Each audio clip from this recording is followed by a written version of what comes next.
নির্বাচনের উৎসব শেষ, ১৩তম জাতীয় সংসদের শপথ গ্রহণও সম্পূর্ণ। চাঁদপুরবাসী তাদের নতুন ৫ জন অভিভাবক বেছে নিয়েছেন, কিন্তু ফুলের মালা আর সংবর্ধনা পর্ব শেষ হতেই এখন সামনে দাঁড়িয়ে আছে রূঢ় বাস্তবতা। চাঁদপুর, পদ্মা, মেঘনা আর ডাকাতিয়া মিতালি গড়ে ওঠা ইলিশের বাড়ি। বাহ্যিক চাকচিক্য থাকলেও এই জেলার উন্নয়নের পথে দাঁড়িয়ে আছে ৫টি পাহাড়সম চ্যালেঞ্জ, যা সমাধান করা সদ্য নির্বাচিত এমপিদের জন্য অগ্নি পরীক্ষার চেয়েও কম নয়। আজকের ভিডিওতে আমরা ডাটা এবং ফ্যাক্টের ভিত্তিতে বিশ্লেষণ করব চাঁদপুরের নবনির্বাচিত এমপিদের সামনে প্রথম এবং প্রধান ৫টি চ্যালেঞ্জ কি এবং এর বাস্তবিক সমাধান কি হতে পারে। চ্যালেঞ্জ নাম্বার ১, চাঁদপুর বিজ্ঞান ও প্রযুক্তি বিশ্ববিদ্যালয়ে স্থবিরতা। চাঁদপুরবাসীর স্বপ্নের এই বিশ্ববিদ্যালয়টি কাগজে কলমে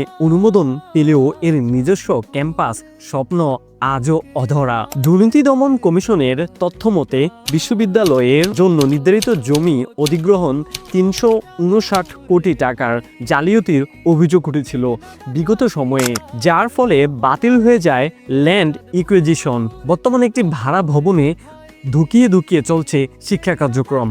নতুন এমপিদের প্রথম এবং প্রধান চ্যালেঞ্জ হবে স্বচ্ছতার সাথে দ্রুত নতুন জমি অধিগ্রহণ করা এবং দুর্নীতি সিন্ডিকেট ভেঙে ছাত্রছাত্রীদের জন্য একটি পার্মানেন্ট ক্যাম্পাসের নিশ্চিত করা। শহরের অধীরেই দ্রুত জমি বুঝিয়ে দেওয়া।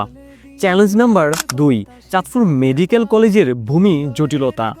২০১৮ সালে অনুমোদন পাওয়া চাঁদপুর মেডিকেল কলেজটি এখনও চলছে সদর হাসপাতালের অস্থায়ী ক্যাম্পাসে। নিজস্ব ক্যাম্পাসের জন্য ডাকাতিয়া নদীর পাড়ে অর্থাৎ গাছতলায় ৩০ একর জমি বাছানি করা হয়েছিল।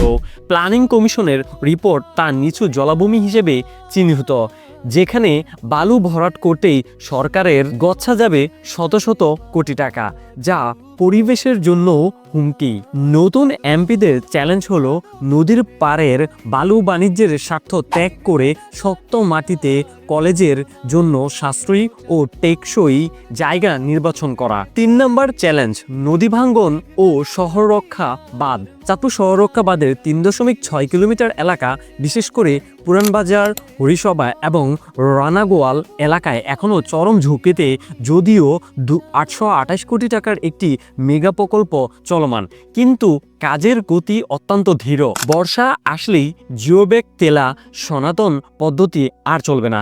নতুন এমপিদের নিশ্চিত করতে হবে যেন সিসি ব্লক বা স্থায়ী বাঁধের কাজ শুষ্ক মৌসুমেই শেষ হয়। হাইমচরের ভাঙ্গন রোধে শুধু বরাদ্দ নয়, প্রয়োজনীয় ঠিকাদারদের কাজের মান মনিটরিং করতে হবে। চ্যালেঞ্জ নাম্বার ৪, মতলব ইকোনমিক জোন এবং সংযোগ সড়ক।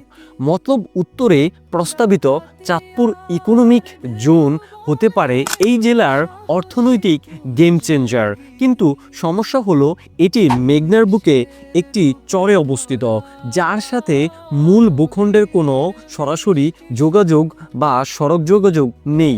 বিদ্যুৎ ও গ্যাসের লাইন পৌঁছানো এখানে বিশাল চ্যালেঞ্জ। নতুন এমপিদের দায়িত্ব হবে শুধুমাত্র স্বপ্ন না দেখিয়ে চরের সাথে মেইনল্যান্ড সংযোগ সেতু এবং 4 লেন সড়ক বাস্তবায়ন করা, যাতে চীনা ও বিদেশি বিনিয়োগকারীরা এখানে আসতে আগ্রহী হয়। চ্যালেঞ্জ নাম্বার ৫, যানজট এবং জলাবদ্ধ মুক্ত চাঁদপুর শহর। চাঁদপুর শহরের বঙ্গবন্ধু রোড, মিশন রোড এবং বাসস্ট্যান্ড এলাকার যানজট এখন নিত্যদিনের সঙ্গী। তার উপর সামান্য বৃষ্টি ও জোয়ারের পানিতে তলিয়ে যায় শহরের প্রধান সড়কগুলো।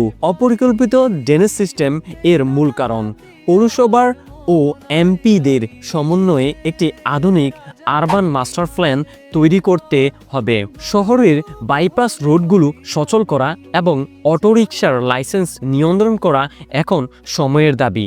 তার পাশাপাশি ফুটপাতের যে দোকানগুলো রয়েছে এগুলো একটা নির্দিষ্ট স্থানে সরিয়ে নেওয়া খুবই জরুরি। সর্বশেষ বলা যায় ১৩তম সংসদের এই ৫ জন এমপি কি পারবেন চাঁদপুরের এই ৫টি ক্ষত সরাতে, নাকি পুরনো প্রতিশ্রুতির মানুষ হয়েই থাকবে? চাঁদপুরবাসী তাকিয়ে আছে আপনাদের দিকে। আপনার কি মনে হয় কোন সমস্যাটি আগে সমাধান করা উচিত? জানাতে ভুলবেন না কমেন্টে। এতক্ষণ আপনাদের সাথে ছিলাম আমি মেহেদী হাসান অপু। আপনারা দেখছিলেন MTT 360। আমি শিখবো, আপনাদের শেখাবো। আল্লাহ হাফেজ।